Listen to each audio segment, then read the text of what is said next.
no Congresso. A Mota afirmou que não há do Congresso o compromisso de aprovar essas medidas que vêm na medida provisória. A medida será apenas enviada para que o ponto de vista contábil não se tenha que aumentar o contingenciamento que ele já está sendo feito. Entendeu? Foi o que disse aí o Hugo Mota. O ministro da Fazenda, Fernando Haddad, anunciou ontem a medida provisória para reformular o decreto que aumentou o IOF. O objetivo é aumentar a tributação de empresas que exploram jogos online, as chamadas bets, de 12% para 18%. E também para tributar títulos de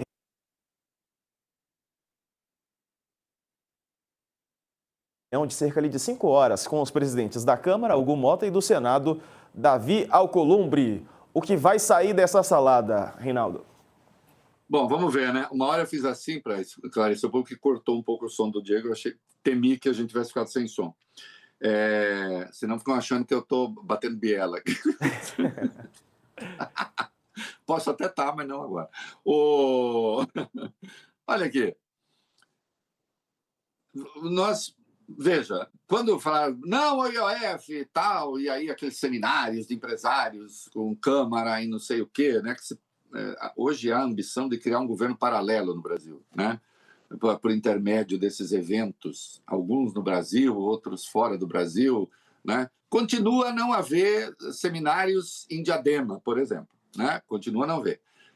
São sempre assim, esses ambientes, coisa de papa fina que não é para qualquer brasileiro. Não, olha que absurdo, IOF, ok, IOF, o governo então recua. Não que eu acho que, insisto, eu mesmo já critiquei, acho que a negociação acabou sendo mal feita, mas agora, então, o governo diz, tá bom, o IOF volta a ser um imposto apenas regulatório ali, nada além disso, né? Vamos tributar as bets, aumentar a tributação das bets e, né, o imposto vai para 17,5% de algumas aplicações, letra de crédito imobiliário, letra de crédito agrário, enfim, criptomoedas e tal. A direita, os conservadores, os economistas que vivem apontando que o Brasil está na beira do caos, né? E é curioso porque a situação fiscal do Brasil não é muito pior do que a situação fiscal de um monte de países pós-Covid. Isso é papo furado, né? Isso é discurso político que precisa botar tudo à beira do abismo, porque quando você bota tudo à beira do abismo, você arranca da sociedade mais facilmente determinadas concessões. Então você anuncia o caos para que as tais medidas amargas sejam palatáveis, né? Vamos lá. Se chegou a isso, o Mota havia falado que nós precisávamos de medidas estruturantes, estruturais, estruturantes. O adjetivo varia, né? Estruturais, a coisa em si, estruturante, um processo, né? Já que é um particípio. Não veio, né? Pelo que se viu, não tem. Pelo que se viu, e então aí a direita baba. Não tem nada na área de despesa, só tem na área de receita. A questão aí é saber, quando se fala cortar despesa, onde é que se quer cortar? Aí o Mota diz, a gente não se compromete nem com essa medida provisória. Eu gostaria de saber com o que o Congresso quer se comprometer.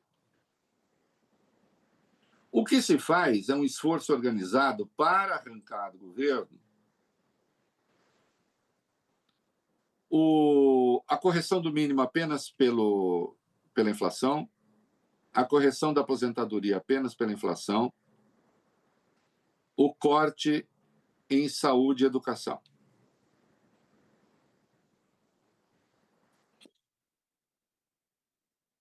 Tá. Digamos que isso tudo fosse necessário, mas espera aí, nós temos 800 bilhões de gastos tributários, de isenções fiscais, incentivos e o diabo a quatro. mais de 400 bilhões desses 800 bilhões dizem respeito a 24 empresas. Isso aqui é número. Quem quer cortar? Não estou dizendo que se deva cortar tudo amanhã, mas quem quer começar é pornográfico do ponto de vista econômico, político, social, moral, haver 800 bilhões de gastos tributários. Acontece que quem ganha o salário mínimo está muito mal representado lá no Congresso. Há 133 progressistas na Câmara. A turma da bancada da saúde, da educação, não sei o que, idem. Da aposentadoria também não anda muito bem. E a turma que representa os 800 bilhões de gastos tributários. Essa, meu filho, está super representada. Corte das emendas, os 54 bilhões de emendas. Alguém tocou nesse assunto? Não, tem sim, 4 bilhões das emendas de comissão. Uma merreca.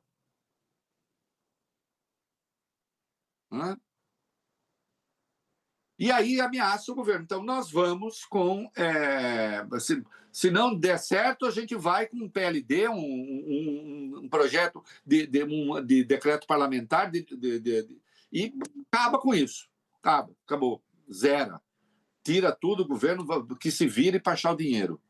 Como se a responsabilidade pelas contas fosse só do Executivo. Do Congresso, então, não é.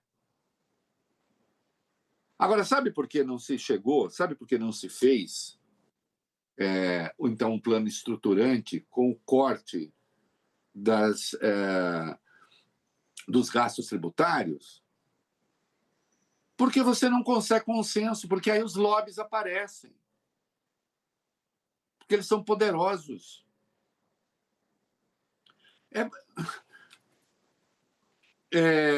Querem impor ao governo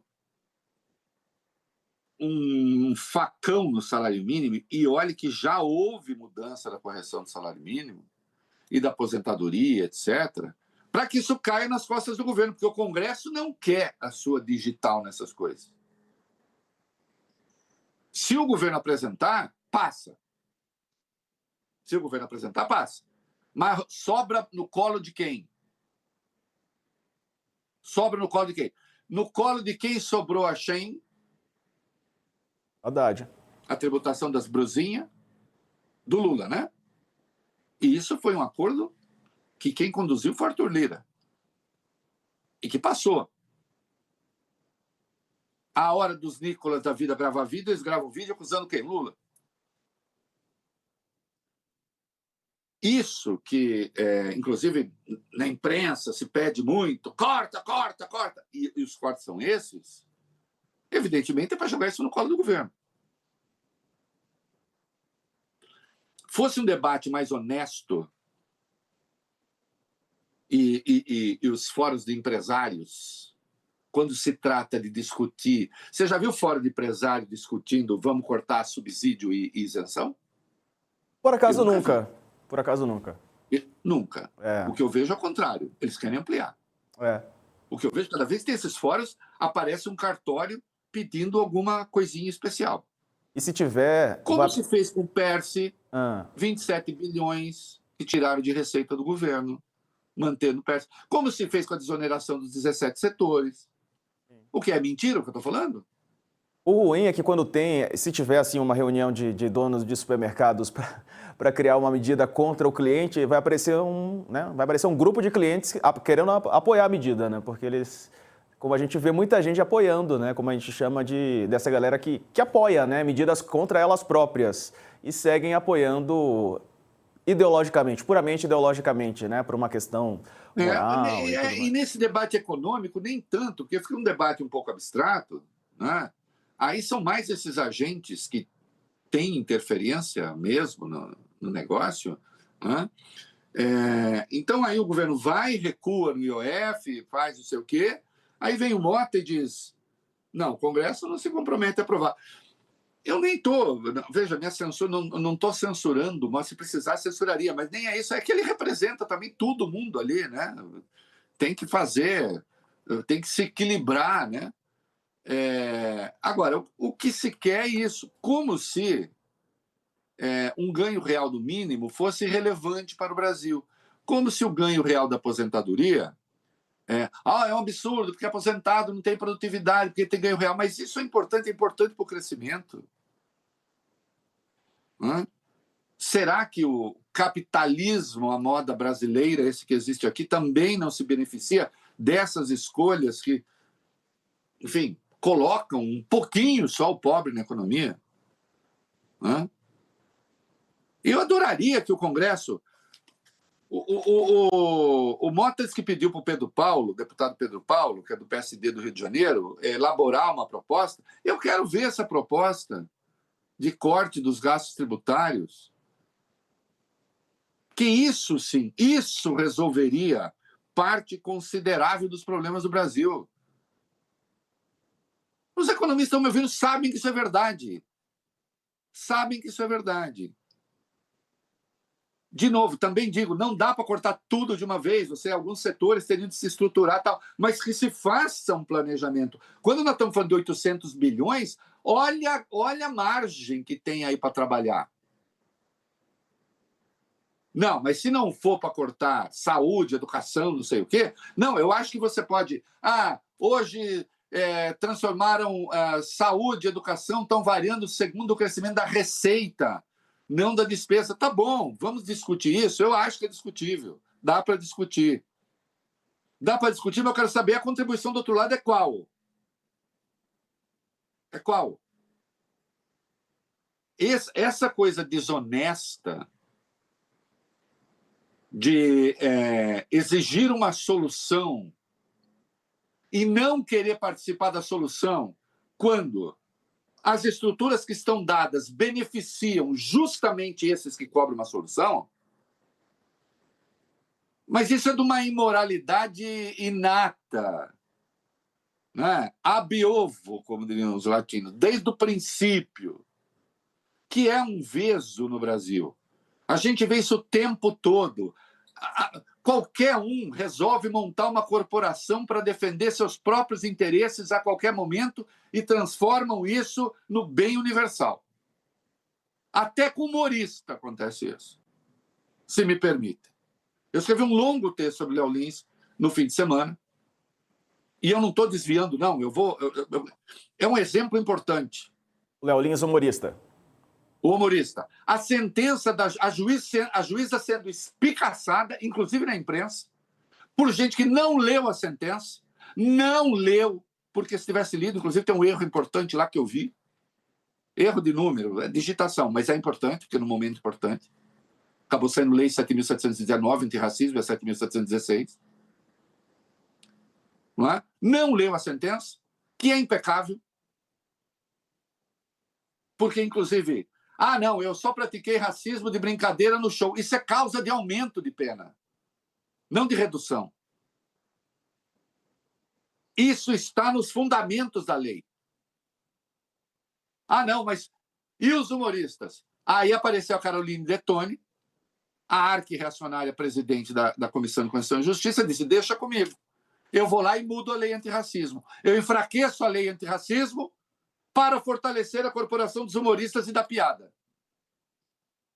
Que negros, gays, mulheres, etc., que estão protegidos na extensão da lei se danem, tudo bem. O que nós precisamos é proteger a piada. Sim, não gosta. A juíza decidiu segundo a lei, não gosta da lei, muda a lei. Agora, é impressionante como a qualquer momento aparece uma corporaçãozinha para dizer assim, opa, nossos interesses aqui, e aparece sim no Congresso sempre um racionário de plantão para defender a corporaçãozinha. Seja ela qual for, da piada ou da não piada. O que isso tem a ver com o que você estava discutindo? Pois não. A hora de cortar gastos, não é? Vamos cortar gastos daqueles que não estão bem representados no Congresso. porque as corporações se juntam, opa, do nosso não, e exige o corte de gastos. Corte de gastos de quem? Dos outros. Desde que o meu lado esteja garantido. Apresentem uma saída, uma solução, uma resposta para este absurdo que é a gente ter quase 1 trilhão, 800 bilhões de despesas tributárias. Dessas, quantas são necessárias? O que tem acontecido? Esses setores, com essas mamatas, tem qual resposta social? Que desdobramento social vem disso? Que qualidade vem de vida na sociedade brasileira? O salário mínimo um pouquinho mais alto, eu sei que ajuda a vida das pessoas. A aposentadoria um pouquinho mais alta, eu sei que ajuda a vida das pessoas, vida de pobre. Um pouco mais de dinheiro, saúde e educação torna essas áreas menos iníquas. Agora, o que vem de... Qual é o desdobramento social que a gente tem? Além de concentração de riqueza, o que mais nós estamos produzindo com isso? É papo comunista. Não, é papo de contador. É papo de contador. Não é? Porque é um gasto social que tem que ter uma resposta para alguém. Tem para quem? Custa o quê? Ilha em Angra? O país com o maior número de helicóptero, de jatinho, de não sei o quê. O que mais? O quê? Muito apartamento em Miami?